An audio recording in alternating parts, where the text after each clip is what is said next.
Hey guys, how's it going? James here from Butler Farms, out here on a breezy Friday afternoon. Been a busy week. I've had some time off this week, gotten a lot done around the house. Y'all seen in the landscaping videos, that's what I've been mostly doing with my time.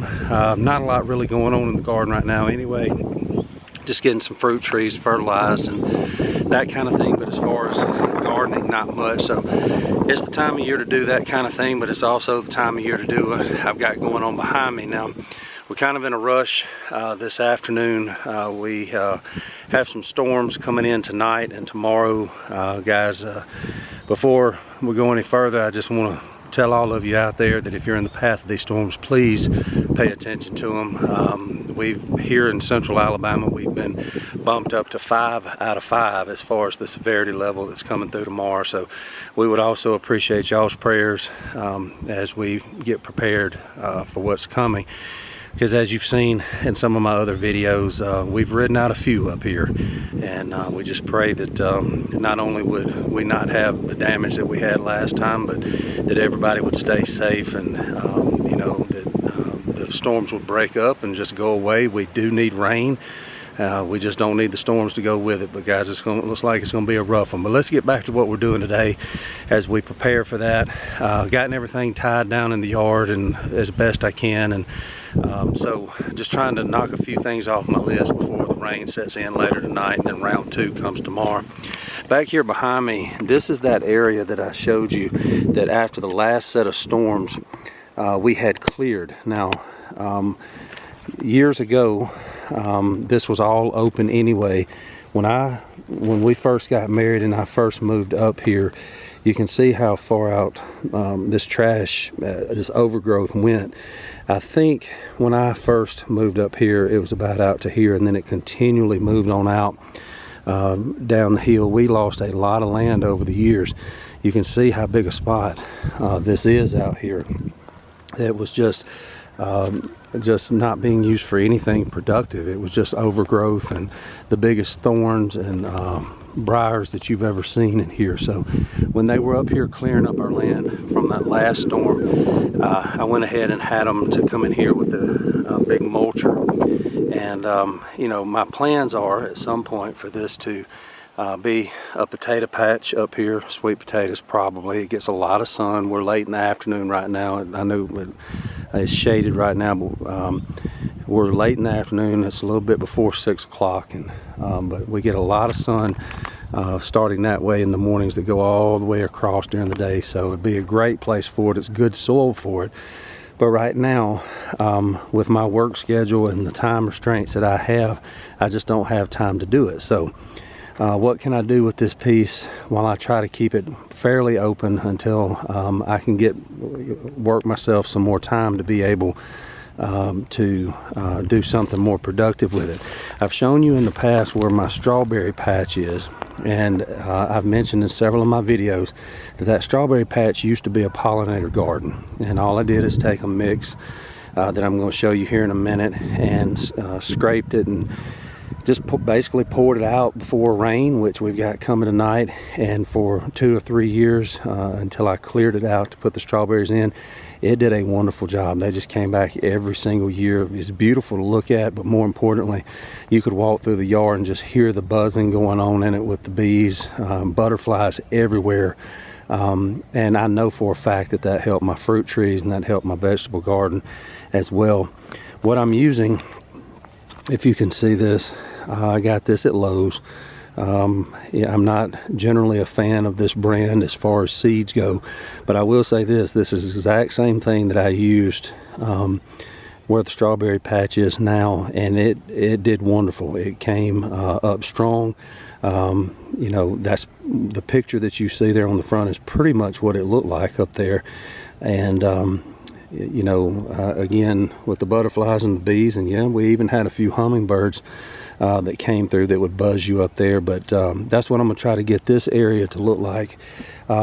Being that it's so windy today, I had to be kind of careful because these seeds are extremely lightweight, and so had to get very close to the ground because the wind actually helped some once I got close enough to the ground and spreading it out. Now this is very, very rough land. This is what I raked up over here. This is just leftovers from that big chipper.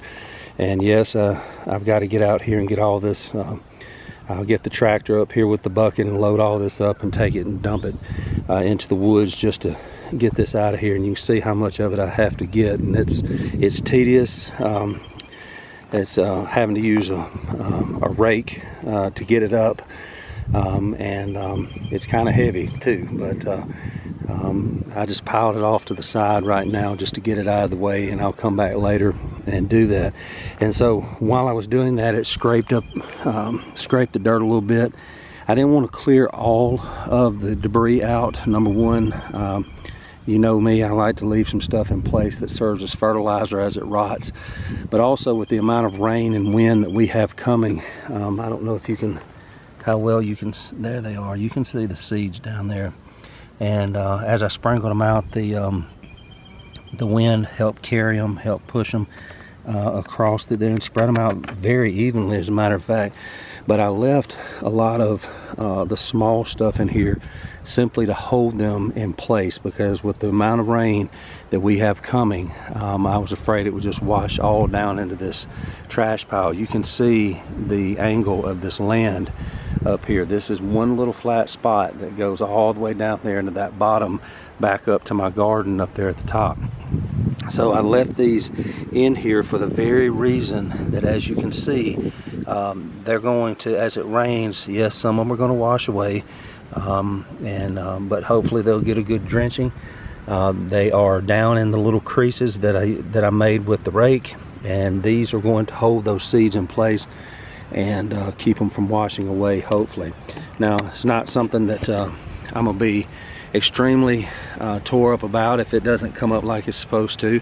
I've got some other places around here that I plant some wildflowers, and we've got so many blooming bushes around the homestead that our pollinators, they do well, trust me.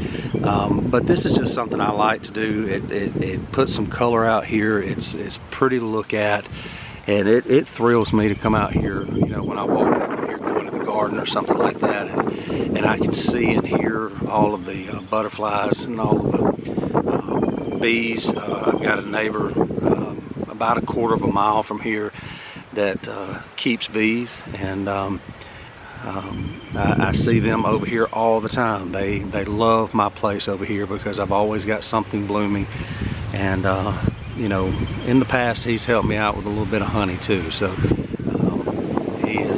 he's appreciative of it as well. But you know, it's mainly for my stuff, because these bees, as you can see, I don't know how clearly you can see this, but from here where I am, my garden is just right there, okay? And that's not as far away as you think it is.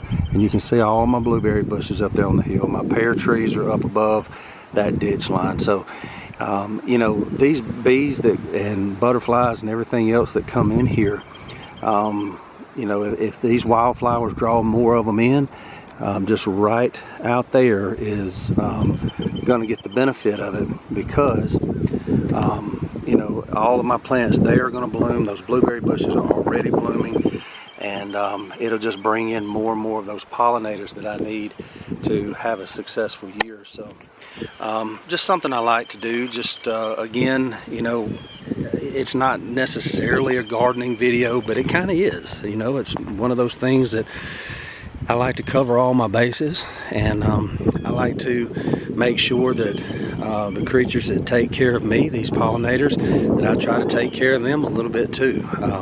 I even keep some little bowls of water set around in different places with the rocks and the pebbles in them that they tell you to do, so that the bees can get some water when it's hot in summertime and dry without drowning. I believe in it. I've seen what it does to my plants, and it's all part of that circle of taking care of the land, and the land will take care of you. Guys, I'm gonna leave it right there. I've got plenty of other things that I've got to get done before dark, because this weather is coming in. Again, we would appreciate your prayers here. It's setting up to be a rough day tomorrow, and as you saw last year, in one of our videos.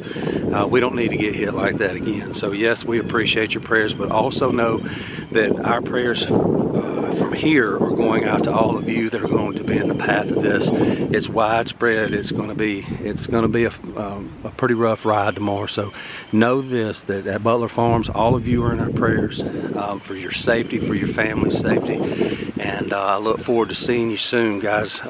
You know, I'm going to ask you to like, subscribe, and share. Don't forget to hit that thumbs up button. And until next time, God bless. This is James from Butler Farms, and we'll be seeing you.